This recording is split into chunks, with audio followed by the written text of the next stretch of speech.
Carlos asks, can you describe what the typical potency assay looks like and how consistent they've performed over the course of a long-term stability study?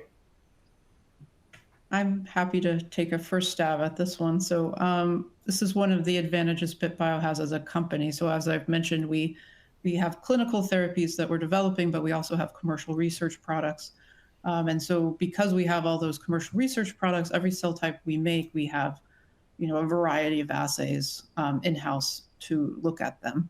And when I think about potency, it's really about confirming the function of the cells. So is the cell doing what we want it to do when we deliver it to the body? So it needs to be a biological assay. Ideally, it could be a cell-based assay, and ideally, it's probably more than one. Obviously, you can take a lot of different tracks on your regulatory strategy, but in any case, you would want to characterize with several assays.